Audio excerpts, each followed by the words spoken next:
Let's go. Step back in time. Do you still remember? Step back in time. What you waiting for? Step back in time. Bonjour à toutes et à tous, bienvenue dans ce nouvel épisode du Jour Pop. Je m'appelle Thibaut et aujourd'hui je vous emmène à la rencontre d'une jeune effrontée de la pop nommée Kalika. Alors je la qualifie d'effrontée puisque depuis quelques années qu'elle est dans le paysage de la pop francophone, Kalika a donné un sacré coup de pied dans la fourmilière avec ses titres cash et sa pop parfois trash qui témoignent d'une artiste qui se sert de ses chansons pour combattre ses démons intérieurs. Et de passage à Paris, je l'ai rencontrée à l'occasion de la sortie de son EP J'ai pleuré. On a parlé de son parcours, de Yael et Lady Gaga qui lui ont montré la voie, ou de sa passion naissante pour Jeanne Masse et Jackie Quartz. Mais avant ça, n'hésitez pas à me suivre sur Instagram @lejourpop pour avoir encore plus de contenu sur la pop et à vous abonner sur la plateforme d'écoute sur laquelle vous m'écoutez en ce moment même. Et si le cœur vous en dit, vous pouvez aussi me laisser un joli commentaire et une bonne note. C'est toujours mieux. Allez, je vous laisse avec l'interview. Bonne écoute. Step back in time. Bonjour Kalika. Coucou. C'est la deuxième prise parce que je me suis trompé dans le nom de l'EP. Chut, tu peux pas dire, ouais. Comment vas-tu ? Bah écoute, ça va super, et toi ? Ça va nickel parce qu'on est là pour parler de ton EP J'ai pleuré. Oui. Voilà. Je vais commencer direct. Moi, j'ai trouvé que c'était un EP beaucoup plus sombre que ce que tu avais pu proposer, notamment sur ton premier album qui est sorti il y a 2 ans maintenant. Ouais, c'est ça. Plus introspectif aussi. Toujours très cash, même Oui. trash, ça c'est ta signature. Oui, ça change pas. Ouais. Question du coup pas si anodine que ça que je te repose. Comment ça va ? J'ai senti que t'allais me poser cette question, c'est très bizarre. Écoute, en vrai, ça va bien là en plus. Ouais. Mais c'est vrai que quand j'ai écrit cette EP, j'étais dans une phase très dark. C'est clair. Ouais. Je vais pas te le cacher. Ça se ressent, en tout se cas, ressent, dans, ouais. dans les thématiques, dans ce que tu dis. Là, t'es allé beaucoup plus dans le dark. Ouais, plus en profondeur. Ouais. C'est un EP plus dans la solitude, etc. C'est moins inspiré par l'extérieur et plus inspiré par l'intérieur. Et ouais, du coup, c'est un truc plus intime, plus profond. Et voilà, comme c'était une période sombre de ma vie, bah, juste, j'ai pas voulu cacher, maquiller. J'ai voulu au contraire aller dans le détail de ces émotions et continuer d'être hyper sincère dans comment les décrire, tu vois. C'est réussi. En tout cas, Merci. le projet parle de deuil, de dissociation, d'addiction. Est-ce que tu avais envie de libérer quelque chose avec ces chansons ? Je pense, après, je me rends pas toujours compte de pourquoi je le fais sur le moment, mais c'est souvent, oui, un truc un peu cathartique, c'est sûr. C'est souvent quand j'ai envie d'exprimer quelque chose et je peux pas l'exprimer sur le moment, bah, j'écris, je compose, et puis voilà, et ça en fait des chansons, et c'est vrai que ça m'accompagne dans ma guérison en général. Après, tout n'est pas que lié à des trucs dark tout le temps, mais c'est vrai que dans cette EP, quand même, c'était une phase de ma vie où j'ai vécu plein de deuil, plein de ruptures différentes. Du coup, bah, tout était chamboulé, et du coup, de le mettre à l'écrit et en musique, ça m'a permis d'y voir plus clair, de retrouver un peu de lumière et tout, et de prendre du recul. Parce que des fois, tu vis des trucs, tu comprends rien, et en fait, t'écris, et puis d'un coup, c'est limpide, tu vois. Alors, mon podcast s'appelle Le Jour Pop parce que le twist, c'est de revenir en date sur le parcours des artistes que je rencontre. Et j'ai une question rituelle pour Dis-moi. tous et toutes. Est-ce que tu as une bonne mémoire des dates ? Non, j'ai pas une bonne mémoire du tout. Je suis trop nulle là-dessus, je suis désolée. Bon, bah écoute, c'est tout le concept. Donc, j'ai Mais sélectionné à peu quelques près. dates. Voilà. Et donc, du coup, ma première date, c'est le 5 avril 2016. C'était la Nouvelle Star. Exactement. Tu as participé à la Nouvelle Oui. Star. À l'époque, c'était sur D8. J'allais dire à l'époque, tu t'appelais Mia. Tu t'appelles Ah oui. toujours Mia, c'est ton nom She's dead. civil. On va reparler justement. Tu as été jusqu'en finale de cette Mm. émission. Tu avais 17-18 ans à ce C'est moment-là. ça. Qu'est-ce qui t'a déjà motivé à y participer ? C'était très spontané. C'était dans ma famille à Toulouse, parce que j'ai de la famille à Toulouse, bref. Peut-être c'est pas très intéressant, mais je l'ai dit. Et il y avait les castings à côté, et je me suis dit pourquoi pas, vas-y, on tente. J'en avais un peu marre du lycée, ça me saoulait, j'avais envie de voir autre chose, et je faisais du son depuis longtemps déjà. Ouais. Enfin, du son. Je chantais depuis longtemps. Et je me suis dit, let's go. J'avais pas prévu que ça serait aussi stressant, parce que je pensais pas stresser autant. Je pensais pas non plus forcément le faire. Je sais pas. J'ai dit oui, j'allais le faire, mais en fait, je pensais pas vraiment que j'allais aller jusqu'au bout. Je sais pas pourquoi. Je l'ai fait. En final, c'était vraiment un truc qu'il fallait s'investir. C'était stressant. J'ai paniqué un peu au début, et puis en vrai, c'était trop cool, quoi. C'était trop cool. Il y avait un objectif déjà Vraiment pas. c'était te challenger avant tout? C'était vraiment juste, j'avais envie de voir. Ouais. La curiosité. Vraiment, la curiosité, faire de la scène. Il n'y avait pas de plan, il n'y avait pas de stratégie là, derrière tout ça, quoi. Ok, Vraiment pas. À part ne pas aller en cours, tu vois. c'était vraiment ça. C'était vraiment juste faire de la musique, j'avais envie Mhm. d'apprendre des trucs, faire de la musique et aller à Paris, enfin, tu vois. T'as souvent dit dans tes chansons, même dans tes interviews, que t'as eu une enfance très difficile, il y avait beaucoup de violence aussi.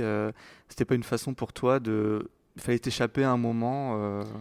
C'est possible que c'était un peu Je fais de la relié. psychanalyse Ah de non. comptoir, hein, mais Là, je me pose des questions, du coup. en retraçant ton parcours, en écoutant tes interviews, je me suis demandé si c'était... De toute façon, une des raisons. la musique et tout, et l'art en général, ça a toujours été ça pour moi. C'était un moyen d'aller voir ailleurs, quoi.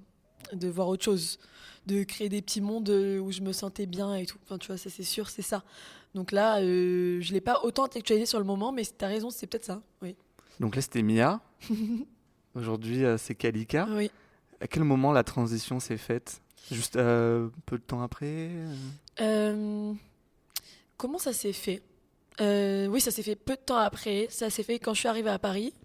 En vérité, à mes 19 ans. J'ai vécu un truc, un trauma hardcore, qui m'a vraiment mise dans le mal, genre pendant un long moment. Et à ce moment-là, c'est là où j'ai vraiment écrit tous les jours, composé tous les jours. En vrai, j'étais dans un état, je vais pas te mentir, genre j'étais vraiment plus trop là. Et le seul truc qui me rappelait que j'existais encore, c'était vraiment de faire des sons. Et à ce moment-là, j'ai décidé que j'allais m'appeler Kalika. Parce que Kalika, c'est mon deuxième prénom, mais c'est aussi le nom d'une déesse hindoue Kali, donc qui est la déesse de la destruction et la reconstruction.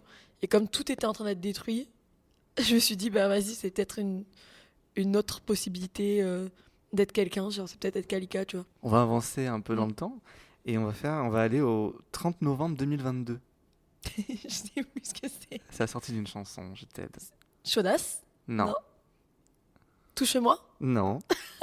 C'est laquelle? Dinosaure, non, je sais pas. C'est les glaçons avec Les glaçons, oh purée, je suis trop nulle. Oh, je ne sais plus où donner de la langue.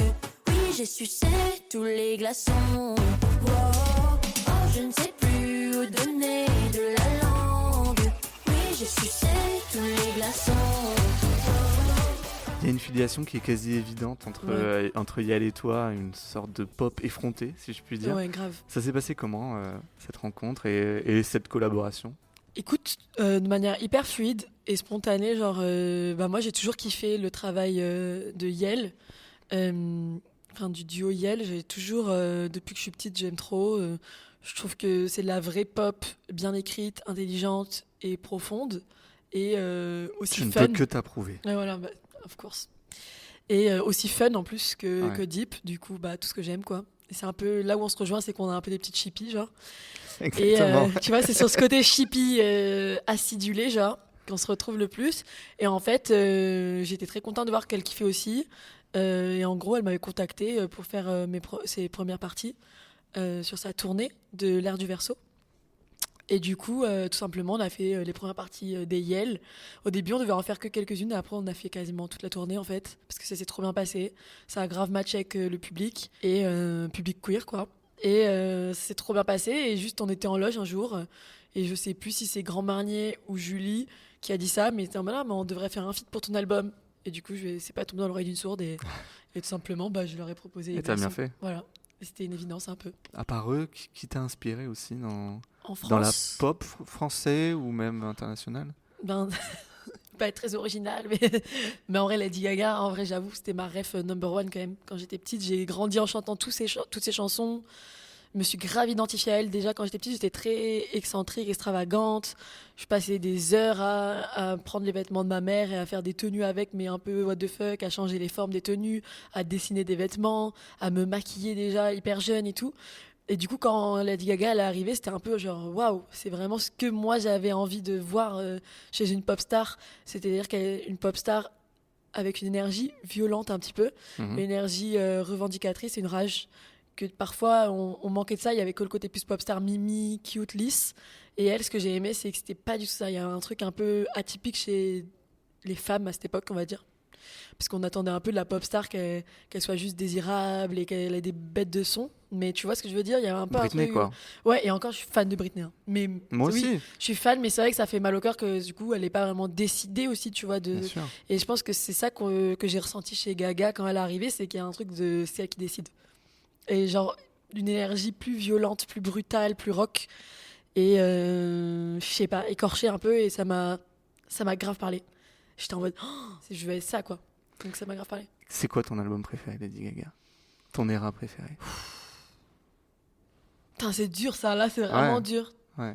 Franchement, je sais pas, en fait, je l'aime pas que pour sa musique, donc c'est difficile de répondre à cette question. J'aime vraiment la meuf aussi, je sais pas comment dire. Ouais, je C'est pas que comprends. sa musique qui m'a inspiré, c'est elle, genre, globalement. Ses messages et tout. Donc des fois, même, il y a des périodes où j'ai moins aimé, genre Chromatica, j'ai un peu moins aimé, j'avoue. Parce que j'ai tout aimé, mais Chromatica, c'est peut-être le truc que j'ai moins aimé.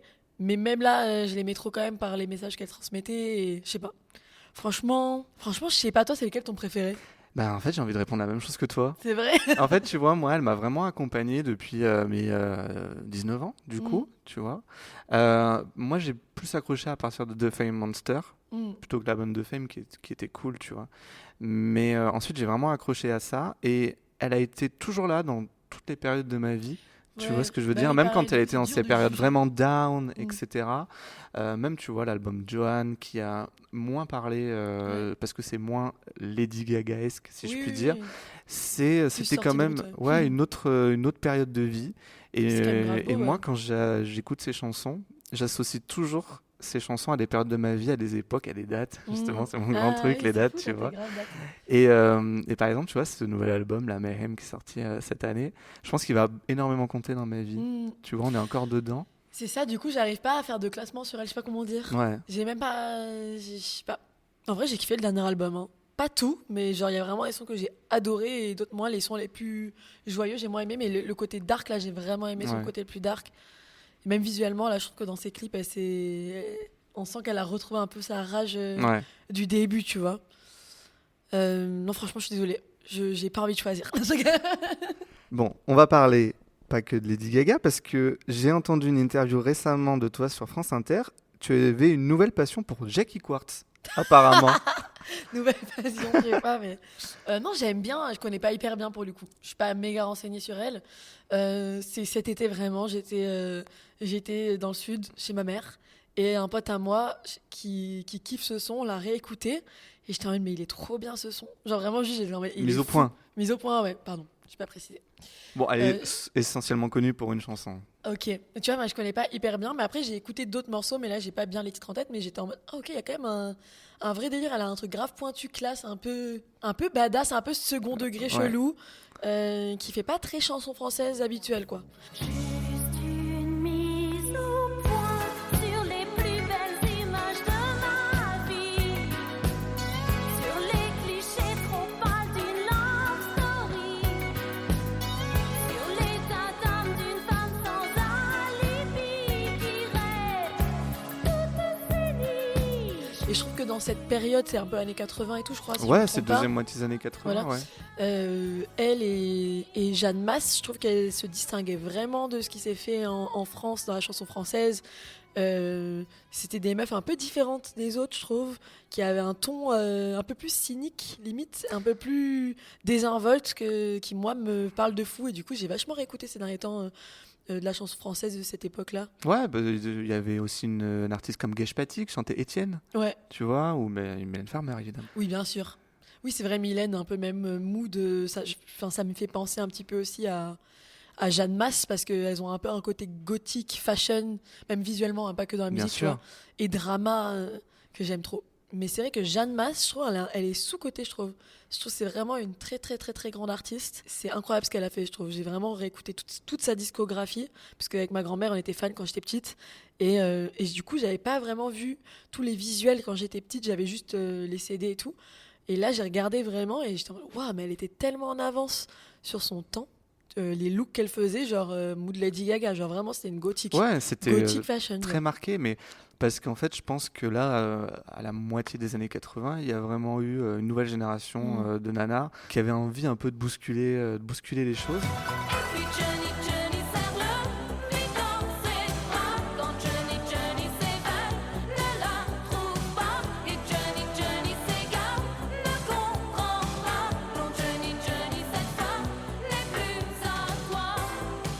Moi, quand j'écoute tes chansons et tes textes, évidemment, j'ai le sentiment d'une grande liberté, d'une jeune femme qui n'a pas peur de dire les choses, certaines fois trash aussi, mais ça tu le revendiques. Comment tu as acquis cette liberté de parole, si je puis dire ? Je pense que j'ai tellement pu rien dire pendant toute ma vie qu'il y a un moment, j'étais en mode si je dis pas, là, je vais exploser, quoi. Je vais crever, donc là, il faut le dire. Là, il faut le dire, c'est tout. Donc il y a un peu un truc de. J'avais plus le choix, donc j'ai dit. Et à chaque fois, c'est ça. C'est j'attends. On dirait que j'ai pas peur et tout. En vrai, si, j'ai grave peur de dire les choses à chaque fois, mais je le fais quand même, ça me demande du courage. C'est pas un truc inné.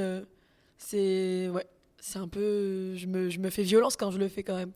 Après, j'essaye d'attendre le bon moment pour dire chaque truc, tu vois, parce qu'il y a des fois, il y a des trucs que j'ai envie de dire, mais je suis pas encore prête. Par exemple, la chanson J'ai pleuré, le titre éponyme de mon EP, j'aurais pas pu la sortir avant cette chanson, je pense. Là, je me suis sentie capable de le faire maintenant. J'ai pleuré parce que j'ai perdu bien plus que ça. J'ai pleuré, pleuré, pleuré. J'ai pleuré, j'ai pleuré, pleuré, j'ai pleuré. Tu t'es déjà censuré dans des textes ? Non, c'est soit je dis pas, soit Ouais. je sors pas la chanson parce que je suis pas prête à dire le truc, soit je le dis, mais je dis jusqu'au bout. Je suis sincère et brute, tu vois ce que je veux dire, je fais pas d'entre-deux, sinon ça m'intéresse pas. Allez, une nouvelle date, le 28 novembre 2025. Attends. Ah mais oui, je suis folle, je suis malade. Mais l'eau qu'a la fille.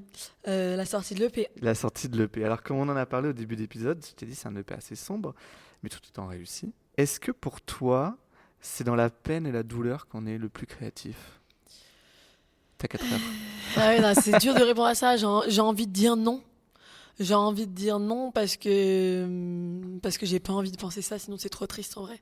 Ouais. Sinon les gens ils vont faire quoi ? Ils vont faire en sorte de se mettre dans le mal tout le temps pour écrire et tout. En fait, je peux pas trop savoir parce que j'ai jamais été non plus dans la full light trop heureuse dans ma vie, donc et du coup je sais pas, je peux pas trop comparer, mais c'est vrai que en général quand t'es hyper bien, tu vas pas forcément être hyper aussi inspiré, tu vois, mais ça nécessite juste de replonger dans des souvenirs. C'est plus ça, mais je pense que peu importe si t'es bien ou mal, si t'as un espace où tu peux être concentré pour créer, et ben en fait ça peut être tout aussi bien, mais il faut juste avoir cet espace mental là et tu peux faire des trucs hyper bien quand tu vas bien et quand tu vas mal, quoi. Et toi aussi, dis-moi si t'as honte de danser au milieu des larmes des bons. Danse au milieu des larmes des bons. Tu dis que c'est pas nos histoires. Un des titres qui m'a interpellé, c'est Ma Psy, où tu parles de cette frontière floue entre le lien thérapeutique et l'amitié. Oui. Et à la fois, tu le dis, ta meilleure amie et ta pire ennemie. Tu te confies plus à une psy qu'à tes amis ? Oui, grave. Grave. Et encore là, je suis en train de changer en ce moment. Avant, je racontais jamais rien de ma vie à mes amis. Ils découvraient des trucs dans les chansons, genre. Mais je me suis dit, c'est bizarre quand même que les gens avec qui je reste, ils me connaissent pas, au fond. Ou peut-être qu'ils connaissent autre chose, en tout cas. Et je me suis dit, à un moment, il faut que je parle. Mais du coup, c'est vrai que dans cette période de ma vie, là, dans l'EP, quand je faisais l'EP, je racontais ma vie qu'à ma psy. Ouais. Et en fait, du coup, ça a créé un lien fort entre nous. Parce que c'est pas une psy distante, c'était une psy avec qui j'avais une vraie fusion. On s'adorait, quoi, vraiment. On s'adorait. Enfin, moi, je l'adore toujours, d'ailleurs. J'espère qu'elle comprendra la chanson, qu'il y a beaucoup d'humour dedans aussi, tu vois. Mais c'était juste, ça remettait en question ce truc de ah, en fait, tu t'accroches à quelqu'un. En même temps, c'est bizarre, si tu la payes pas, la personne, elle va pas t'appeler pour savoir comment ça va, et c'est chelou. Et du coup, ça me gênait un peu parce que moi, des fois, j'avais envie juste d'y envoyer un message pour lui dire hey, lol, tu sais, comme à une pote, quoi. Et en fait, tu peux pas faire ça. Oui. Du coup, c'est bizarre. Est-ce qu'il y a un autre lien ? C'est un autre lien, mais ça ressemble quand même beaucoup à de l'amitié. Et du coup, j'étais en mode ah. Du coup, dans mes moments de crise, si j'ai été mal, je me dis bah là, j'ai plus de sous. Bah en fait, je peux pas lui dire que je vais mal, on peut pas en parler. Bah du coup, j'étais limite en colère contre elle alors qu'elle m'avait rien fait. Mais ça, c'est moi qui ai un pet au casque, clairement. Mais voilà, du coup, je trouvais ça drôle d'en faire une chanson. C'est plus facile du coup de te confier aussi dans tes chansons qu'à tes proches ? Ouais, grave. Ouais. Complètement. À propos d'une autre chanson, Mes réveils sont des alarmes, tu dis, je te cite, donc tu confirmes si c'est une récitation. Chaque réveil sonnait comme une alarme, tu es encore là et ça fait mal. Alors j'ai décidé de ne plus être Mia, qui se sentait bloquée hors de son corps. J'ai décidé d'être Kalika et de créer l'espace nécessaire pour raconter mon histoire. Mais qu'est-ce que Kalika, elle a que Mia n'avait pas ? C'est un peu bizarre, c'est un peu mystique limite, c'est un peu comme un rituel, je sais pas comment dire, c'est une période où j'ai eu l'impression de mourir et renaître un peu. Donc c'est hyper dark. La déconstruction, la reconstruction, Ouais, tu parlais, ouais. et en fait j'ai vécu une période de dissociation extrême, en mode dépersonnalisation, qui était très très très violente, et où vraiment, j'explique parce que ça dépend des gens, en fait la dépersonnalisation elle agit pas de la même manière sur tout le monde. Mais du coup vraiment c'était un tel level que je me reconnaissais pas dans le miroir, je reconnaissais pas mes mains, j'entendais presque plus mes pensées, c'est comme si j'étais enfermée 6 pièces plus loin. Et en fait, le seul truc qui restait, c'était vraiment ce que j'allais écrire et raconter dans les chansons. Et c'est un peu. Ça me rappelait qu'en fait, j'étais quand même encore là-dedans. Et c'était. C'est pour ça, la musique, c'était un peu un truc bizarre pour moi. C'était un truc de me rappeler que j'existais. Et du coup, sur le moment, ça m'a fait croire que j'allais renaître autrement, alors qu'en fait, c'est la même personne, en vrai. C'est juste, j'étais dans un état de santé mentale extrêmement dangereux, quoi. Mes rêves sont des alarmes, c'est vide sans toi. Alors je pète un câble, encore une fois. J'ai quelques idées noires qui te remplacent, car tous mes réveils sont des alarmes. Allez, on va aller dans le futur. J'espère que tu as cette date. C'est le 16 décembre 2026. L'Olympia. Voilà. Ça, hein. Oui, tout à fait. Oui. Que tu te pointes pas la veille ou le lendemain, c'est bien le 16 décembre. J'imagine que c'est toujours une étape dans une carrière, la façade avec les lettres rouges. Je pense que je vais vraiment réaliser le vrai jour. Enfin, j'ai réalisé quand je l'ai annoncé Ouais. et que mon public m'envoyait plein de messages et tout. Ça devenait concret, j'ai réalisé et j'étais grave contente. Avant ça, je réalisais pas du tout. Et je pense que ça va encore plus prendre tout son sens le jour J, quoi. Et quand je vais pouvoir le préparer aussi. J'ai hâte de préparer ça, de faire une résidence pour cette Olympia et de faire un truc de ouf, quoi. Il y aura des scènes avant, des scènes après. Ouais. Ah oui, il faut roder ça avant. Bah oui, bien sûr, j'imagine.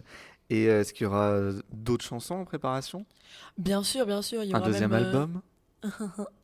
normalement. Mais je sais pas si j'ai le droit de dire, mais Tu veux dire que C'est- tu vas oui, continuer oui. à écrire en voilà, tout cas. je continue. En tout cas, il y aura des trucs sortis avant, c'est Top. sûr. Tu prépares pas encore cette scène, mais tu la visualises comment en tout cas Je aujourd'hui? visualise, mais j'ai pas trop envie de le dire tout de suite parce que c'est dans longtemps. Donc je vais laisser un peu de la surprise. Mais j'ai déjà des idées un peu T'as un mood spéciales. board, Ouais, j'ai commencé, ouais. un tableau Pinterest ou J'ai que sais-je? commencé, Comment j'ai tu commencé. prépares les scènes? Comment je prépare? Je dessine pas mal. Je dessine pas mal les idées de scénos, etc. Là, ça va être plus basé sur des trucs de lumière. Donc c'est difficile de le montrer. Donc je suis obligée d'avoir les idées dans ma tête et ensuite d'en discuter avec l'Ingélight directement et de tester en résidence les choses que j'ai en tête. Des fois, tu vas voir des concerts, tu dis j'aime bien cet effet, ça c'est cool, ce genre de choses c'est cool, ou alors non. J'essaye un maximum que ça soit que mes propres idées parce que par respect des artistes que je vais voir aussi des fois, je me dis ah, bah, c'est pas parce que j'ai adoré qu'il faut faire la même chose. Ouais. Parce que ces personnes, elles ont cherché ces idées-là. Donc, je me force à chercher et trouver mes propres idées. Même si parfois, je me dis, ah, ça c'est trop stylé, ça marche vraiment bien. J'essaie toujours de faire vraiment mes trucs à moi. Après, bien sûr, quand c'est juste des trucs de structure, ce set, il marche bien. Pourquoi? Parce que au milieu du set, il y a une balade de 10 minutes, je dis la merde. Et que je me dis, là, c'est intéressant en termes de vagues d'émotions. Ça, c'est un truc que oui, je peux prendre note et essayer de recréer un peu cette sensation. Mais jamais une idée telle quelle. Tu vois, s'il y a une idée précise d'un tableau sur scène, Ouais, bien sûr. je vais jamais refaire la même chose, quoi. Sans parler d'inspiration, il y a Ouais. des concerts là que t'as vraiment kiffé dernièrement là, qui t'ont un peu chamboulé. En vrai, le concert de Eloa à l'Olympia, j'avais trouvé ça grave cool. Ouais. J'ai trop kiffé. Sinon, je sais pas, j'ai pas vu énormément de concerts ces derniers temps. Et puis, non, mais c'est ça qui m'est venu naturellement, tu Ouais. vois, donc j'irai elle, ouais. Qu'est-ce que je peux te souhaiter pour la suite Kalika, à part une super réception de cette EP? Écoute, je sais pas, l'Olympia complet et d'annoncer un Zénith. Mon rêve. C'est ça Le que j'aimerais Zénith, bien. C'est ça que trop j'aimerais cool. bien. Bah t'as trop raison, je te le souhaite en tout On cas. croise les doigts. Merci pour ton temps Merci Kalika, à c'était toi. super d'échanger avec toi. De fou. Et à très vite, À très peut-être à vite, Lyon. oui. À Lyon, grave. Non, j'adore Lyon, en plus. T'étais J'adore. passé où, au marché gare la dernière fois, non? Ouais, mais j'ai fait un autre truc, mais je sais plus le nom. J'ai fait plusieurs salles. Le Transbo, la Marquise. La Marquise c'est une à péniche. l'ancienne. Ah oui, au tout début, c'était ma toute première C'est date. généralement la première date Ouais. à Lyon, ouais. Et c'était trop bien. Mais à chaque fois, les dates à Lyon, c'est le feu. Genre, vraiment, c'est. Le Transbo. Ouais, j'ai joué là-bas aussi, avec Yel. C'était le feu. Ouais, j'aime trop Lyon. Eh Je ben, vais annoncer le truc. t'es la bienvenue alors. Ouais. Merci Let's go. beaucoup. Merci.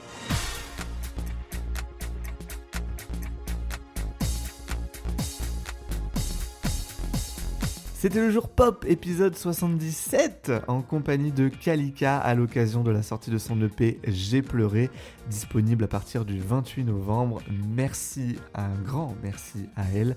J'espère que ça vous a plu. Si c'est le cas, n'hésitez pas à me faire vos retours, que ce soit en commentaire sur la plateforme où vous m'écoutez en ce moment même, ou sur Instagram @lejourpop. Et puis abonnez-vous, comme je vous l'ai dit en début d'épisode, comme ça vous serez au courant des nouveaux épisodes et puis ça me donne aussi beaucoup de force. Un nouveau grand merci pour votre fidélité.